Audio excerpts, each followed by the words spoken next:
What's up, my beautiful people? Welcome to my Money in the Bank 2025 predictions. Now, before we get into it, it's a very sad day. I got very sad news, guys. Look at this. My glasses freaking broke. Do you see that shit? I could take the lens right out.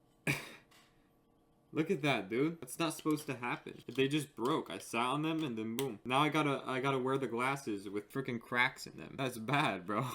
Oh my god. Alright, whatever, bro. We're just gonna ignore it. We're gonna go on, okay?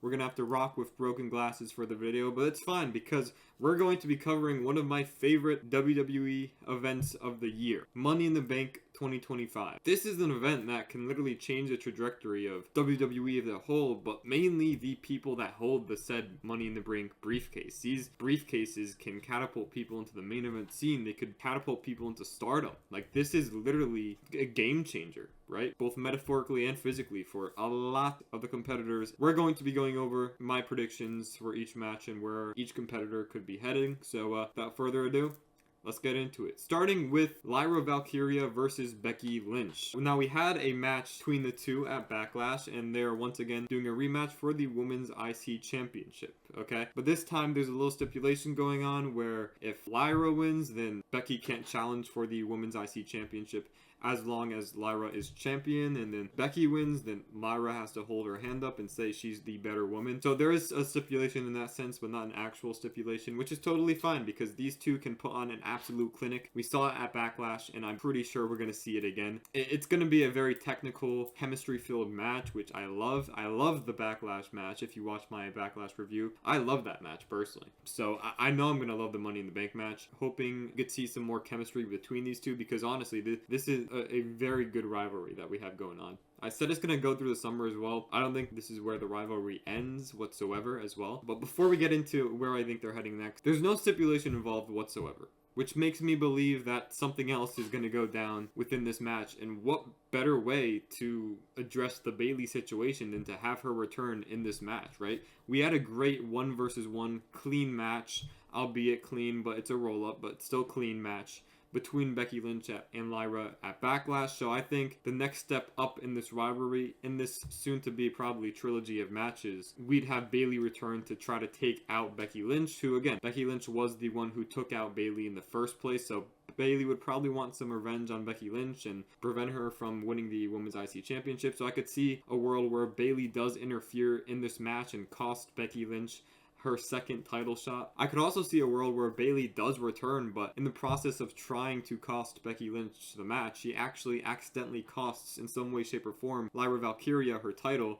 and Becky Lynch picks up the upset and picks up the win. I could see both of those things happening, but the main thing I see going on right now, Bayley does return in this match. But I'm gonna go with the upset. I'm gonna go with Becky Lynch actually wins the IC Championship. I have a few reasons why this might happen. Number one, if Becky Lynch loses to Lyra, Becky Lynch cannot challenge or have any title match for that Women's IC Championship, no matter what. So this would be the final match if Becky does take the pin to Lyra. Secondly, if we're going down the route of a triple threat match between Bayley, between Becky Lynch, between Lyra, then the best course of action would be if Bayley, who is on good terms with Lyra at the moment, tries to cost Becky Lynch the match, but accidentally costs Lyra the match to kind of make it into a three-way rivalry where Lyra's pissed at Bayley for costing her title against Becky Lynch, and Becky Lynch hates Lyra obviously because they're in a rivalry right now, and then Becky Lynch also hates Bayley because she took Bayley out, and Bayley hates Becky Lynch because Becky Lynch took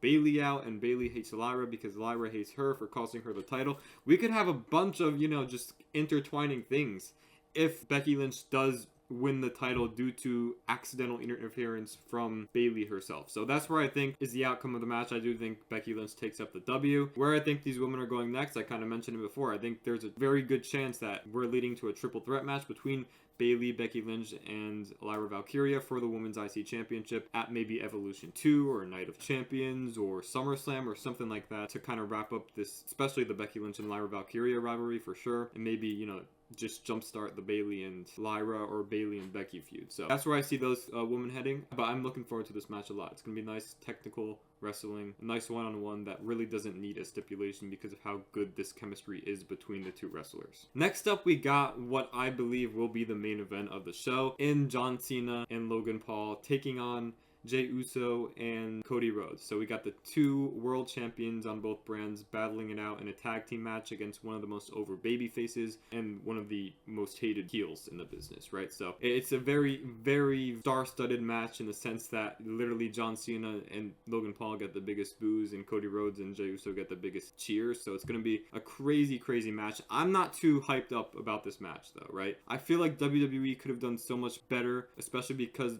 this is, again, John Cena's last Money in the Bank match. This is his retirement tour, and they got him in a tag team match against Cody Rhodes and Jey Uso. And I really don't see the storylines, how they match up here. I get that John Cena knows that if Logan Paul does win, it will definitely ruin wrestling. So he's trying to ruin wrestling by teaming with Logan Paul. But I don't really see the vision in Jey Uso and Cody Rhodes as a tag team. I know they were tag team champions, I believe like 2 years ago or something like that. But like it's just weird. It's just off. It feels forced to me, in my opinion. So I'm not too hyped up about this match at all. It's going to be a generic tag team match. I would have rather had John Cena do something else, maybe fight a competitor that didn't need much build up leading up to the match. It's going to be a generic tag team match. I'm not expecting anything special. There could be a world where, because this, I believe this will main event, that the Money in the Bank winner does cash in on either two champions in John Cena and Jey Uso to try to win that title. But because of the fact that WWE literally just did it last year with Drew McIntyre, I don't see that happening personally.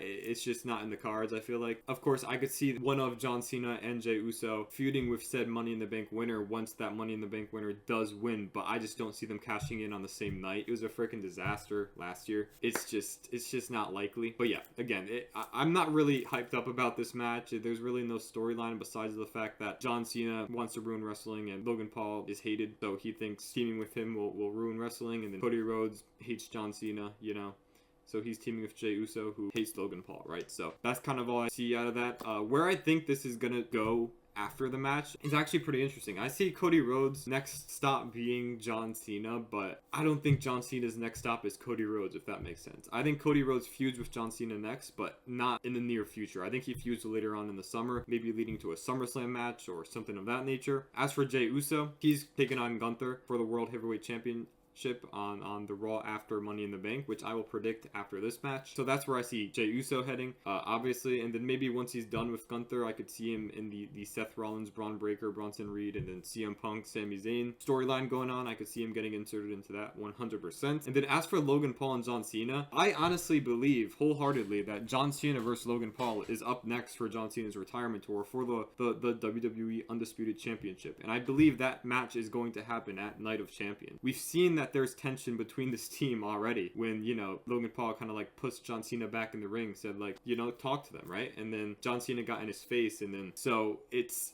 obvious that there's tension between the two, and I believe that Cody Rhodes and Jey Uso do pick up the win, and they pick up the win by pinning Logan Paul, and this will, I believe, will upset John Cena enough to kind of turn on his partner in Logan Paul and kind of set up a match between the two at Night of Champions. Maybe John Cena's pissed that Logan Paul again took the pin, and obviously I think Logan Paul is the only one that can take a pin, considering, you know, John Cena's the undisputed WWE champion. Cody Rhodes has to be protected. He's the most over babyface. He's gearing up for a rematch against John Cena where he probably will win.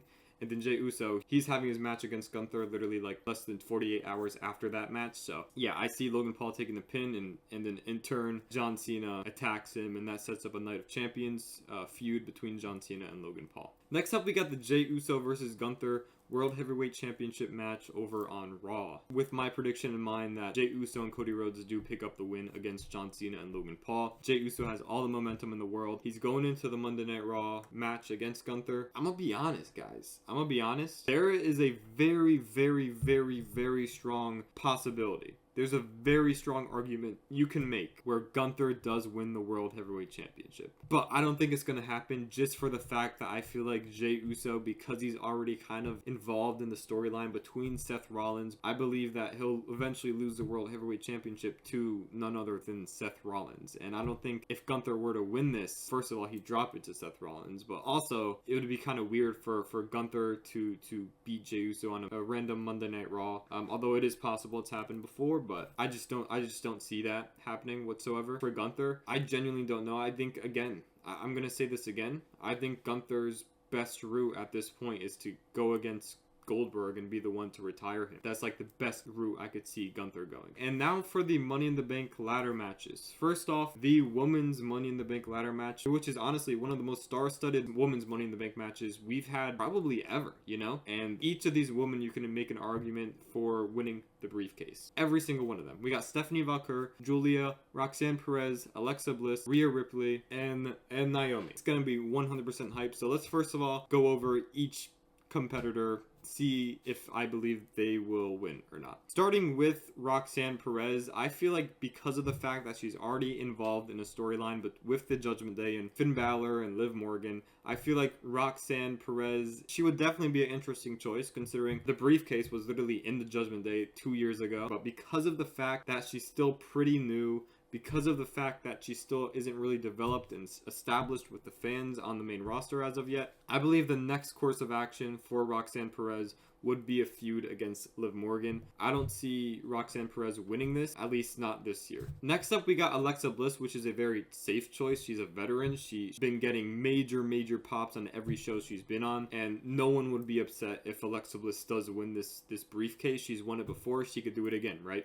But I just feel like there's better options in this match. But also, like, I feel like Alexa Bliss's next course of action at this point would be a storyline with the Wyatt Six or Charlotte Flair. I don't see Alexa Bliss winning the briefcase, and she doesn't need to win the briefcase because of the fact that she's so over with the fans. It's just like she could get into the main event scene whenever she wants. Let's be honest here. You know, she could lose a women's championship match on SmackDown, and then she could get a rematch the next SmackDown and no one will bat an eye, you know? She's just one of those competitors, so I don't think she really needs the briefcase, and I feel like they're gonna go in a different storyline, a different direction for Alexa Bliss. For Rhea Ripley, kind of the same thing with Alexa Bliss. She's been getting major pops on every show she's been on. She doesn't need the briefcase to catapult her into the main event scene because, once again, she's already in the main event scene. She doesn't need a briefcase to do that, you know? Same with Alexa Bliss, right? Rhea Ripley could enter herself into the main event scene whenever she wants. She hasn't been out of the main event scene since like 2023, you know? So like she's good off the briefcase for sure. Next up is Stephanie Valcour, which I honestly would love to see personally, right? She just literally just got called up to the main roster not even a week ago, you know, at this point, at the time of recording the video. So I could 100% see a world where Stephanie Valcour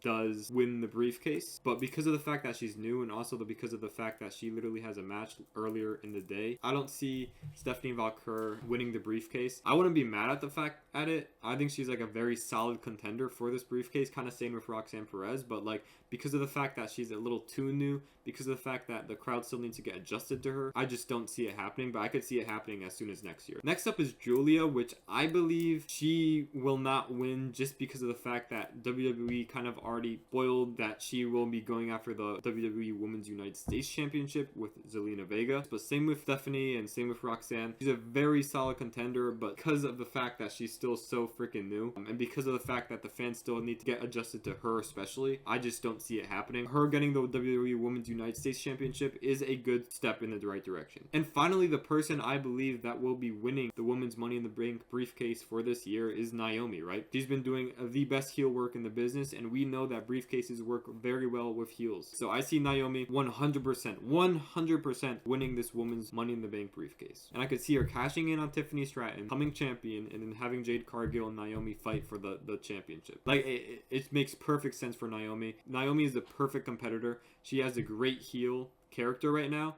All she needs is a little push, a little catalyst to go into that main event scene and really get the fans behind her. And to do that, it would need the Money in the Bank briefcase. And I think that is where WWE are going to be heading. And finally, we got the men's Money in the Bank ladder match featuring Andrade, Seth Rollins, El Grande Americano, Penta, LA Knight, Solo Sikoa. A lot of people are upset that AJ Styles and CM Punk didn't qualify last night, but guys, let's be honest here. These guys are pushing 50. There's no way they're going to be in another ladder match ever again. I'm sorry to burst a bubble. I just don't think it's going to happen, right? However, El Grande Americano, which is definitely not Chad Gable, deserves to be in that Money in the Bank ladder match. And we know that Chad Gable is actually taking on El Vikingo for the AAA championship earlier on in the day. We need El Grande to do something as well. If Chad Gable's doing something, El Grande needs to do something. But let's go over each competitor, see where I think they stand for those guys here. Starting with Andrade, who picked up a shocking pin and pinned Carmelo Hayes to qualify for the Money in the Bank ladder match. I think this guy's here for the high spots. I don't really see him winning the Money in the Bank briefcase. He's definitely not. I just don't see main event level in him, and I don't think Triple H sees main event level in him either. He's kind of been on the shelf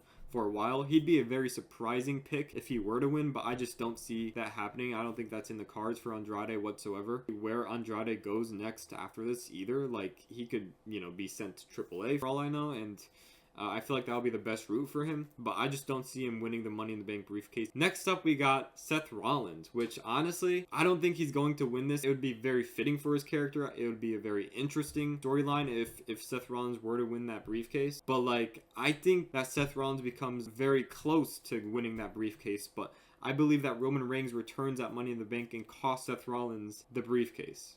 That's what I believe will happen. So that will set up kind of a Roman Reigns, Sami Zayn, and CM Punk feud against Bronson Reed, Braun Breaker, and Seth Rollins. As for El Grande Americano, he'd be a very interesting choice, to say the least. But again, same with Andrade. I just don't see him in the same picture as Jey Uso, Gunther, AJ Styles, CM Punk. Like, I just don't see El Grande as one of those guys that would hang with the main event guys, However, I do think that El Grande does eventually do a fight with all the luchadors and maybe a mask versus mask fight against Rey Mysterio or Penta or something like that, but I just don't see him winning the briefcase whatsoever. Next up, we have Penta, who is still fairly new to WWE. I don't see WWE putting the briefcase on Penta his first year in the company. I just don't see it happening, at least not this year, because again, Penta is fine without the briefcase. I feel like fans are, would be totally fine if Penta just decides to go in the main event scene right away. So I just don't see Penta winning. It'll be nice for high flying scene. Maybe we get a tease between El Grande Americano